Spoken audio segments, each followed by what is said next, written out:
Okay, we are back with author Robert Tuttle from The Reason Files. Robert, you claim Paul Wittenberger from Framing the World has a Hinduism connection and is possibly funding a Hindu temple being built. Would you please explain? Sure. On Paul Wittenberger's website, Framing the World, he has a store where he sells various products, including several of Stephen Anderson and his wife Suzanne Anderson's products. He also sells products that are produced by Oromir. Oromir is a Hindu company, and he sells, for instance, Oromir toothpaste, he sells Oromir shampoo, Oromir body soap, Oromir massage oil, lotions, and so forth. And if you look at each of those products, they will say that it's not just Oromir toothpaste, it's, for instance, Oromir Ayurvedic toothpaste, or Ayurvedic lotion, Ayurvedic oil, etc. Now, Ayurvedic, the key word in that is of course, Vedic. Vedic meaning the Hindu scriptures.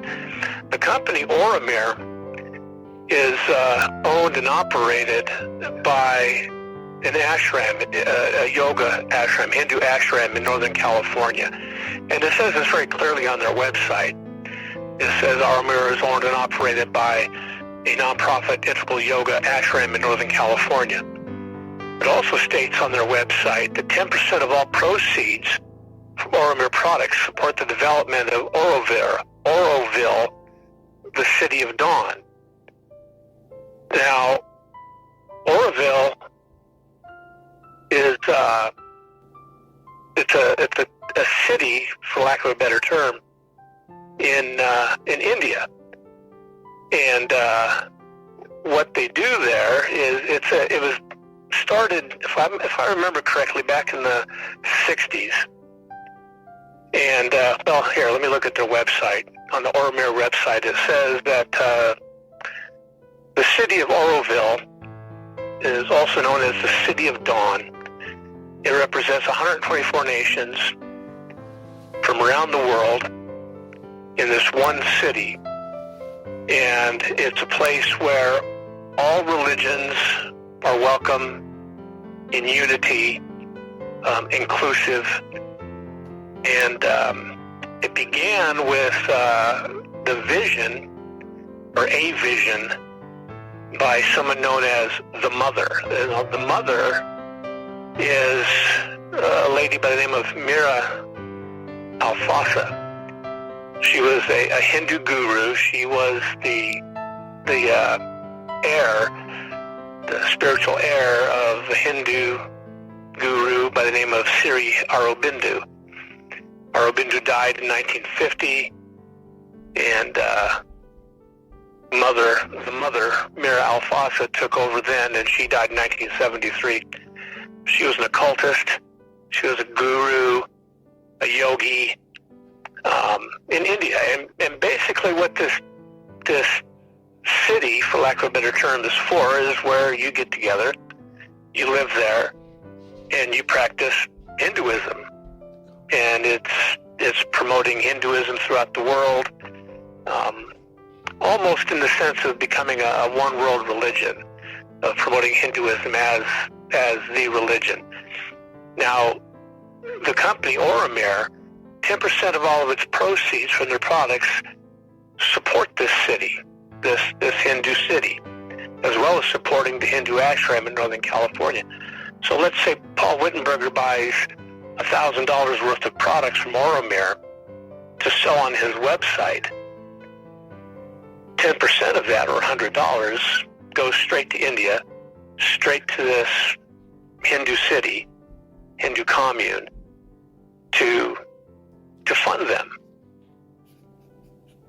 And out of the rest of that $1,000 that he spends for just to use 1,000 as an example, out of the rest of that, some of it goes to supporting the company, but the rest of it goes, of course, to supporting this Hindu ashram in Northern California. So almost, I would say conceivably, at least 75% of every dollar that he spends in buying Oromir products to sell on his website is going to support and promote Hinduism in California, in India, and essentially around the world. Now, Wittenberger, I suppose, can come back and say, well, I didn't know that it was supporting Hinduism. I didn't know what Vedic meant. I didn't know what an ashram was. I didn't know what Hinduism is. You know, if he's that ignorant about everything. But the point being is that I really doubt that he is. He had to have gone into this with his eyes open.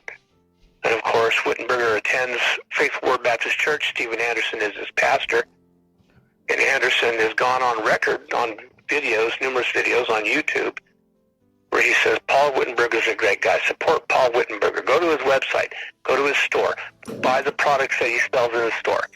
So, Wittenberger is supporting Hinduism, and by extension, Stephen Anderson, in supporting Wittenberger and encouraging people to buy his products, is also supporting Hinduism.